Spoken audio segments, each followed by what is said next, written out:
Opinion: China plays games of sabotage as India shuns old equations for good. India trashing the joint statement drafted at the Shanghai Cooperation Organization SCO exposes the tragedy of the China-dominated bloc, a forum meant to fight terrorism, now compromised by China and its terror-breeding ally Pakistan. This, however, is just the tip of the iceberg, as much more is simmering between India and China right now, from Xi Jinping skipping the BRICS summit, Chinese economic sabotage, Beijing's backing of Pakistan's military against India, and tense negotiations on the new rules of engagement are unfolding behind the scenes. This is less about restoration of ties, and more about redirection. As Defense Minister Rajnath Singh flipped through the pages, he put down his pen and refused to sign, resulting in the absence of a joint statement from the SCO. This move shreds China's cover for Pakistan's terror-sponsoring regime as China seeks to corner India diplomatically, economically, and militarily all at once. The proposed joint statement gave it all away. It made direct references to incidents in Balochistan but skipped the Pahalgam terror attack, a brazen attempt to cover up Pakistan's hand in terror. The SCO was started to address the security concerns of the region, founded by China, Russia, and 4 Central Asian countries: Kazakhstan, Kyrgyzstan, Tajikistan, and Uzbekistan. India joined in 2017, and today the organization has 10 members, including Pakistan, Iran, and Belarus. Its Anti-Terror Committee, RATS, is headquartered in Uzbekistan, while its secretariat operates from Beijing. While the SCO is largely meant to focus on terrorism, separatism, and extremism, in recent years, it has become a vehicle for China to play out its larger geopolitical agenda against the West, extend its influence with Russia and other post-Soviet members, and shield Pakistan from global scrutiny, especially by suppressing references to Pakistani terrorism. India's defense minister highlighted the role of Pakistan-based terror group Lashkar-e-Taiba in terror attacks and said that there should be no room for double standards in the SCO. This is not the first time that India has rejected a joint statement at the SCO, as in 2023, it rejected references to China's Belt and Road Initiative and opposed a BRICS currency basket plan proposed by China. While China is the dominant player in this grouping, India has actively opposed China's designs to turn the SCO into a personal fiefdom. By exposing the double standards, India maintains a crucial position in the SCO, souring China's attempts to align it fully with its own agenda. This is ultimately a diplomatic failure of the Chinese, for whom the SCO is a flagship organization to elevate China's stature as opposed to the West. When India dissents internally, it shows the contradictions of the forum, and the limitations of Chinese leadership and diplomacy. Turning to Brazil, where the BRICS summit is set for next month, reports say Xi Jinping will skip the summit for the first time since he took office 12 years ago. The likely reason is that Brazil has invited Prime Minister Narendra Modi for a state dinner following the BRICS summit. According to a report by the South China Morning Post or SCMP, Beijing's decision came because Xi could have been perceived as a supporting actor at the summit. Officially, China has told Brazil that there are scheduling issues as Beijing is more focused on the SCO summit, which may be as late as September. Nanan, but there is a lot going on between India and China behind the scenes which may explain this clash of egos.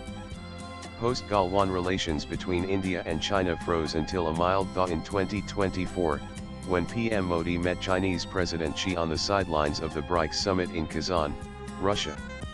Since then, discussions on disengagement and de-escalation at the border, and normalization of economic relations are on. This is a period of extensive and exhaustive negotiations between the two nations. China has weaponized its economic heft, with control on supply of strategic goods like rare earth magnets, specialty fertilizers, tunnel boring machines, and so on. China is leveraging its dominance in rare earths to achieve its political goals, not just with the US but also with other nations like Japan, South Korea, and India. It has restricted exports of magnets like samarium, which is crucial in defense production. This compromises capabilities to produce automobiles, especially electric vehicles, defense equipment, wind turbines, and other electronics. Recently, India decided to suspend a pact with Japan where it supplied neodymium to Tokyo, in light of the global crunch caused by Chinese export restrictions. India, with the fifth largest rare earth reserves globally, is making a push for indigenous mining and production, which can be a strategic game changer in the long run. It is calling for investments and has issued production-linked incentive schemes to sweeten deals. It is also collaborating with foreign nations like Australia and the larger Quad to extract rare earths, diversifying supply nations. China is afraid that India's recent showing at the recent G7 summit will lead to a joint effort against China's rare earth dominance. China is rattled by India calling it out globally for being an unreliable partner even as negotiations are on. This Chinese insecurity has reportedly even come up in discussions. Beijing is essentially threatened by New Delhi's Atmanirbhar Bharat plans and is pulling strings to scuttle it. Recently, reports have emerged of China holding up exports of specialty fertilizer used in fruit production, which may hurt Indian agriculture.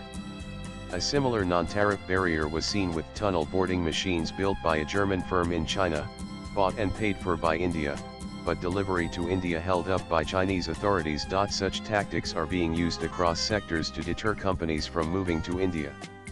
China wants India to reopen its doors to Chinese investment and resume direct flights.